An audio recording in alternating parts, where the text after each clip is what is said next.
Id-Deputat Prim Ministru Ministru għas-Saħħa Chris Fern inawgura klinika ġdida li tinsab ħdejn il-Knisja tal-Iklin. Din il-klinika se toffri 4 servizzi lir residenti tal-Iklin u l-madwar.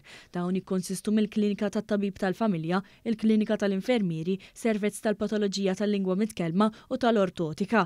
Dan il-proġett kien iffinanzjat mill-Fond Nazzjonali għall-Iżvilupp Soċjali u kien jinkludi ir-rinnovar tal-binja u x-xiri tal-apparat mediku. Id-Deputat Prim Ministru Fern fakkar li dawn is-servizzi ta' din il-klinika jinaqdu mal-istess kategorija ta' servizzi offruti miċ-Ċentru tas-Saħħa ta' Birkirkara li ġie inawgurat ftit tal-ġimgħatilu wara investiment b'saħħtu fis-servizzi u fl-estetika tal-post. Id-Deputat Prim Ministru stqar li aktar ma jinfetħu kliniċi ġodda madwar Malta u Għawdex, aktar qed ikun innotat l-effett pożittiv fuq saħħet ir-residenti.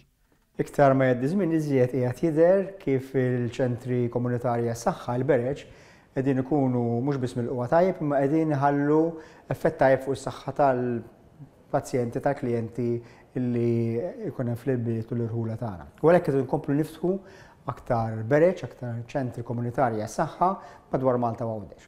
Mr. Fern tem jirringrazzja lit-tim tas-servizzi tal-kura tas-saħħa primarja tax-xogħol li sar fl-Iklin u fi kliniċi f'komunitajiet oħrajn li se jkunu qed jinfetħu fil-ġimgħat illi ġejjin.